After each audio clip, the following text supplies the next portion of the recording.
Bonjour à tous, aujourd'hui nous allons clôturer les 5 blessures de l'âme par la blessure de l'injustice. Peut-être que tu te reconnaîtras dans ce que je vais partager, ou peut-être que cela va t'aider à comprendre le comportement et les réactions des personnes qui t'entourent.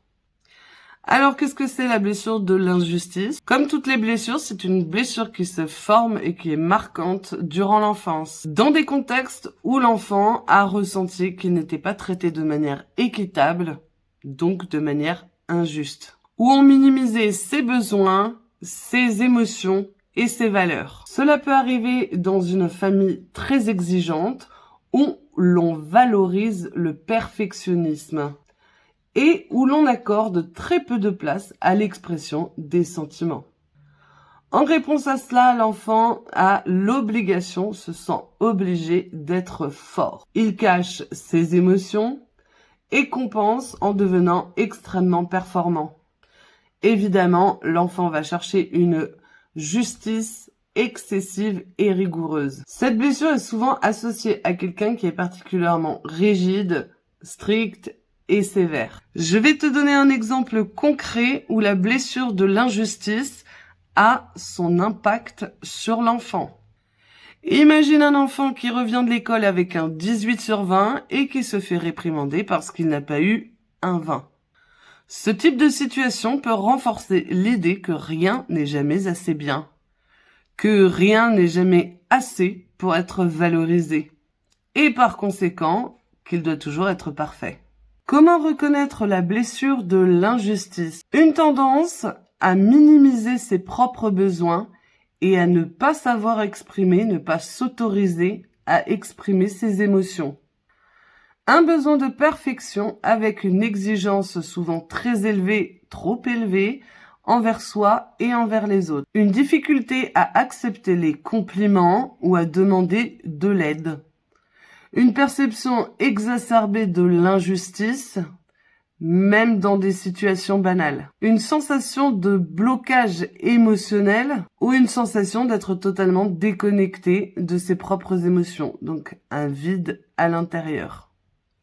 Ces comportements sont évidemment, de manière inconsciente, une stratégie pour s'éviter de revivre des moments d'injustice.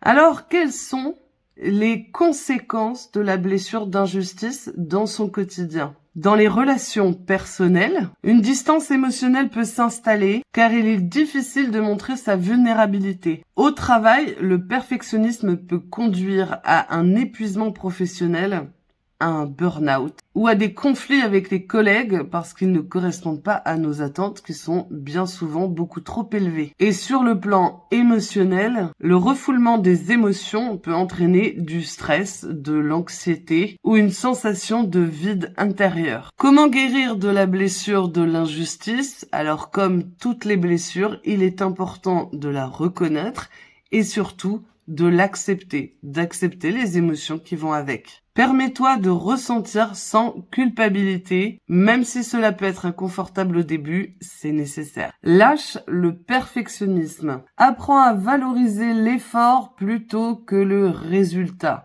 Quand bien même tu peux être fier de ton résultat, sois surtout fier des efforts que tu as fournis pour pouvoir atteindre tes objectifs. Parce que tu as de la valeur, même si t'es pas parfait, Explore ta vulnérabilité. Partage tes ressentis avec quelqu'un de confiance. Si tu n'as personne en qui tu peux avoir assez confiance pour l'instant pour partager tes ressentis, écris-les et relis-les comme si tu étais une personne extérieure. Tu auras un regard nouveau sur ce que tu peux exprimer. Encore une fois, travaille sur l'estime de toi. C'est hyper important de te valoriser, de te donner, toi, la valeur que tu veux qu'on reconnaisse chez toi.